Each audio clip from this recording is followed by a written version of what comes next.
Bapak, Ibu, saudara-saudariku yang terkasih dalam Tuhan kita Yesus Kristus, salam sejahtera untuk kita semua.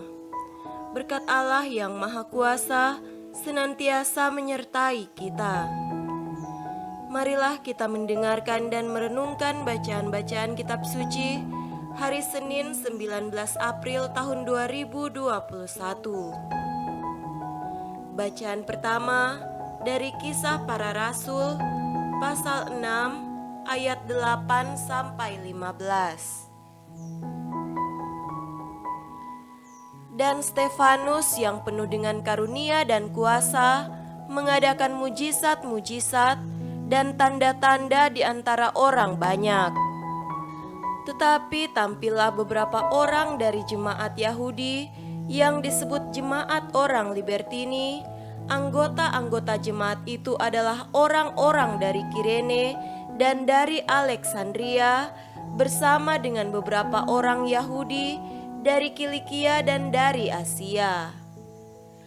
Orang-orang itu bersoal jawab dengan Stefanus, tetapi mereka tidak sanggup melawan hikmatnya dan roh yang mendorong dia berbicara. Lalu mereka menghasut beberapa orang untuk mengatakan, "Kami telah mendengar dia mengucapkan kata-kata hujat terhadap Musa dan Allah."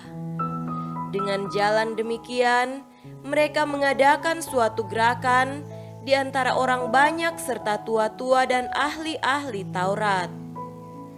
Mereka menyergap Stefanus, menyeretnya dan membawanya ke hadapan mahkamah agama.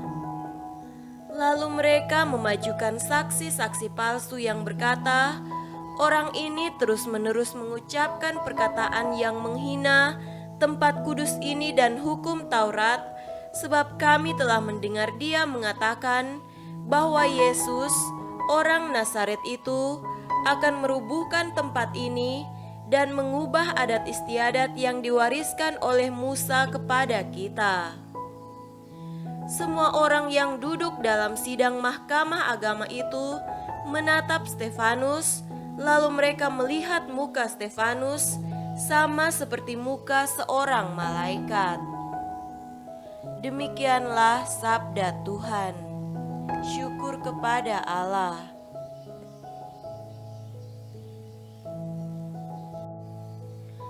Tuhan beserta kita sekarang dan selama-lamanya. Inilah Injil Yesus Kristus menurut Yohanes. Dimuliakanlah Tuhan. Injil Yohanes pasal 6 ayat 22 sampai 29. Pada keesokan harinya orang banyak yang masih tinggal di seberang melihat bahwa di situ tidak ada perahu selain daripada yang satu tadi, dan bahwa Yesus tidak turut naik ke perahu itu bersama-sama dengan murid-muridnya, dan bahwa murid-muridnya saja yang berangkat. Tetapi sementara itu, beberapa perahu lain datang dari Tiberias dekat ke tempat mereka makan roti sesudah Tuhan mengucapkan syukur atasnya. Ketika orang banyak melihat bahwa Yesus tidak ada di situ dan murid-muridnya juga tidak, mereka naik ke perahu-perahu itu lalu berangkat ke Kapernaum untuk mencari Yesus.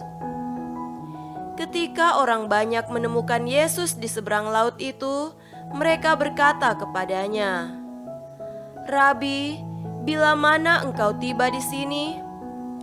Yesus menjawab mereka, "Aku berkata kepadamu, sesungguhnya kamu mencari aku bukan karena kamu telah melihat tanda-tanda, melainkan karena kamu telah makan roti itu dan kamu kenyang.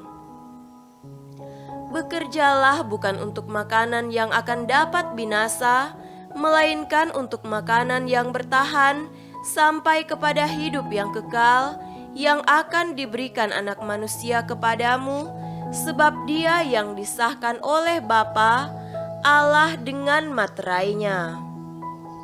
Lalu kata mereka kepadanya, "Apakah yang harus kami perbuat supaya kami mengerjakan pekerjaan yang dikehendaki Allah?" Jawab Yesus kepada mereka, "Inilah pekerjaan yang dikehendaki Allah, yaitu hendaklah kamu percaya kepada Dia yang telah diutus Allah." Demikianlah Injil Tuhan. Terpujilah Kristus.